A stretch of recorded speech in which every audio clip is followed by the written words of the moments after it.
so much of the responsibility and the weight of childbearing is on the woman and her health and her way of living and being. And there's just not a lot of conversation about the men and the role they play and how often they're the reasons why a child can be brought into this world. There are so many instances of impotency, or where there's not enough sperm, or their sperm doesn't swim fast enough, or their sperm gets there and it doesn't survive because the sperm is not strong enough. And a lot of that has to do with diet and lifestyle. But the health of the man is also just as important as the health of the woman in child conception. The placenta, which is the baby's house, has your DNA in it. Okay. So what you eat, how you are, that determines the type of home you will be providing for that baby while your woman is carrying that child. There's a lot of science now that shows that men play a major role in that. So you know how we had a conversation and you said emotions are data? Okay, so are cravings. Okay. There are signals that your body gives you when you are deficient in something. So say you're craving like a nice piece of chocolate. So a lot of times you're deficient in magnesium. That's the truth. When I take my magnesium pills, because you can ask Dani, I have extreme sweet craving. But when I take my magnesium supplements, the cravings are like kind of non-existent because what I'm missing is satisfied through the supplements. Really? So magnesium, or another example, say you just want something like salty, greasy, a slice of pizza, something like that. Right? Okay, so that probably means you need to get your omega-3s up. You need some fish oil. Right? Your body's craving healthy fats, but you don't know to think of healthy fats. So your body's like, well, I need fat from somewhere. Right. Somebody give Last me the time I fat. had this, it was pizza. Yeah. So let's get some pizza. I'll siphon the 2% from that, right? Because you ain't gonna give me the avocado. You're not gonna give me the nuts and the seeds and the salmon. So I'm gonna tell you to give me some pizza because, good Lord, I need some omega-3s, right? Wow. So your body is constantly communicating to you. But if your body is speaking a language that you don't understand, you're just gonna do some other shit and you think that that is what you need to do. So I always tell folks, your trigger, there's always a why behind it.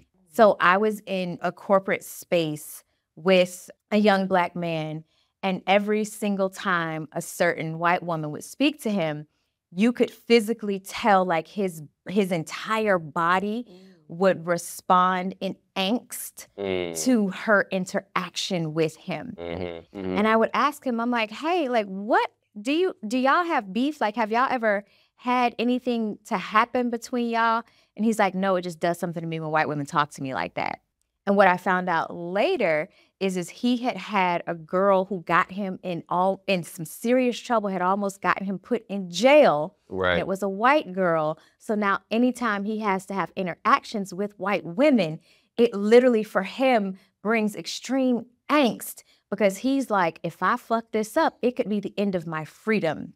And so when you go back to the why behind, hey, what is this stemming from? Like you need to be alone to figure out what is this stemming from? Where did it come from? And then what can I do to help resolve this? Because he can't go back to when he was a teenager with that young woman who was a white girl and change that.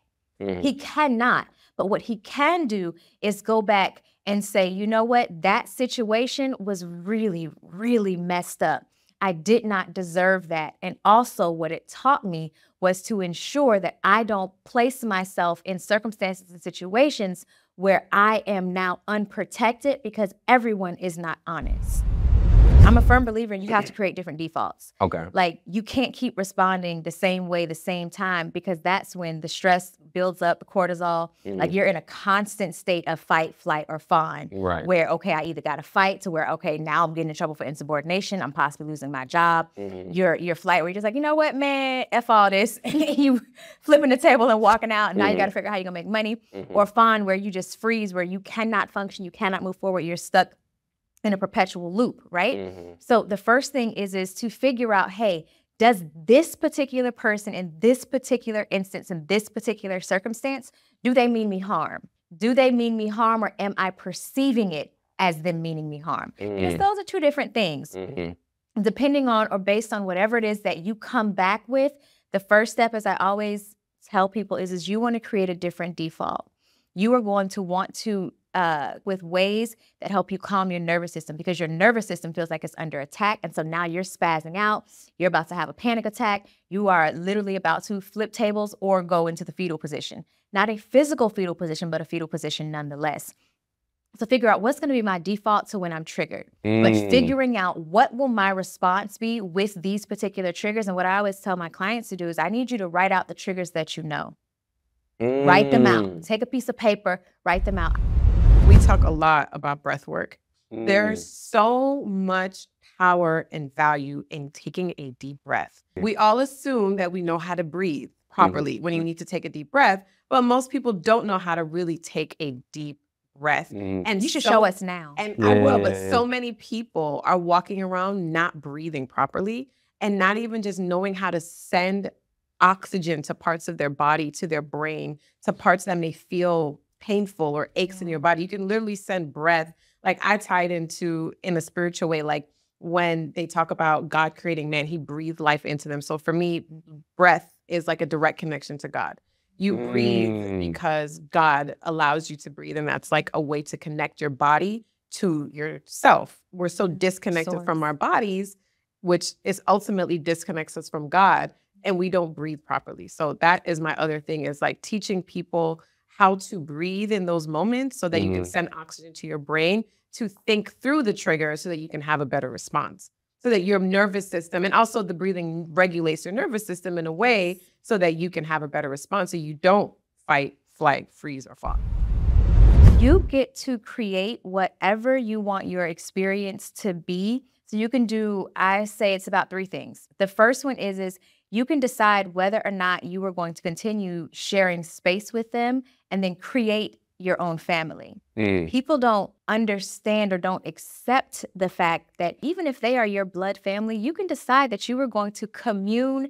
You can commune with your chosen family. You can set a boundary that, hey, I have tried, I have talked to you, we have done the therapy, I have expressed myself, and you have made decisions that go against who I am. So I am going to make decisions that honor what I need. Right. But for those people who y'all like, no, I still love them, I want to be around, and give yourself a time limit, because usually they're good for the first five minutes to an hour. You get to decide if you want to heal that relationship. Right.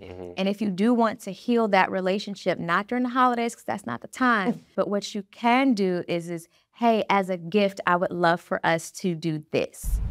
I feel like, honestly, men aren't taught to honor what they need because they're not taught to need anybody. You have to always be in a space and a place where I got it, I could take care of it, I could handle it, but you're not asking yourself enough, hey, what do I need? Right. I'm serving in all these different capacities. I'm sitting on the board, volunteering in my community. I'm taking care of my lady, making sure the kids are straight. I'm showing up for my business partners. But what do I need? Right. And because so many men, especially Black men, are asking themselves, what do they need? And not in the sense like, oh, I need another chick, or, oh, I need another $1,000. Like, let's go a little deeper. Yeah. Let's go just a wee bit deeper. What do you need? What do you need to feel safe? What do you need to feel secure? What do you need to feel comfortable in your own skin? Right. Because there are lots of men who do not feel worthy of anything. Right. You don't feel worthy to receive. You don't feel worthy to be loved. You don't feel worthy to be thought about. Like, you don't feel worthy for people to give you a gift or to service you in ways that actually nurture you. So it, for me, goes back to being able to ask yourself and answer, what do I need? Because once you're able to get a really good, firm understanding of what that is, you move differently in the world because you're constantly seeking ways to provide for your needs, right? Not just your wants. Your body talks to you all the time. Okay. And because men are not really taught to be in tune with their body outside of sexuality, it's hard for you guys to identify when something in your body feels off. But you all are so intuitive. And that's something that I've learned being married. Like, my husband is probably one of the most intuitive people I've ever met in my life. Really? And he had no idea he was intuitive until I told him. Really? I was like, you're so intuitive. Like, you be knowing. And when I think back to the men in my life and men that I've dated or men that I'm friends with, I want to say most men are intuitive. Okay. They just don't really call it intuition because we think that's a female thing. Oh, for sure. We think intuition is for witches and women. And, Yeah. But men are highly intuitive. And if you think about it biologically, to be a hunter, you have to be intuitive. You must be able to feel the wind and feel where the animal is. If you look at predators, they are highly intuitive beings.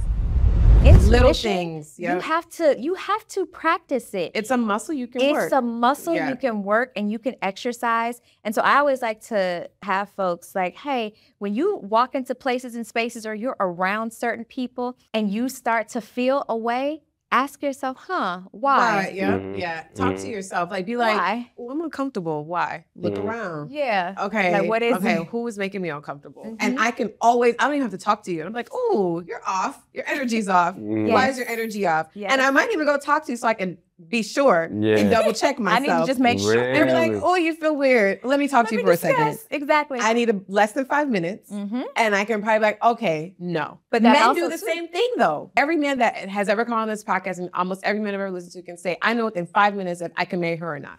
Okay, I know within 5 minutes if she's just a jump off and I'm gonna just smash, or if I can make her into a real relationship. Yeah, for sure. You guys know these things, but you guys don't call that intuition. Just learning to trust your intuition, recognize that you have it and that you've always used it, but just kind of maybe targeting it more and understanding that it's there for you to use and that you can tap into that whenever you want. Absolutely. And it's something that your body is going to talk to you. Pay attention to your body. If after you have sex with a girl and you just smell something, don't just think about her. Don't just think about the physical aspect of it. Right. Think about the underlying things of that. Because sometimes it's probably nothing wrong with her as far as STDs or something, but maybe it's just something about her spirit that you're smelling. What has been the greatest disappointment of your life? What was it and how did you respond? Or how did it affect you? Or what hurt you the most about it? And then if you have a man who's not used to opening up, you can start. For me, the greatest disappointment of my life was having to get divorced and raise a child by myself. Why it was so disappointing for me is because I didn't love myself enough to choose a better partner. It's not about him, it's about me. I made a choice.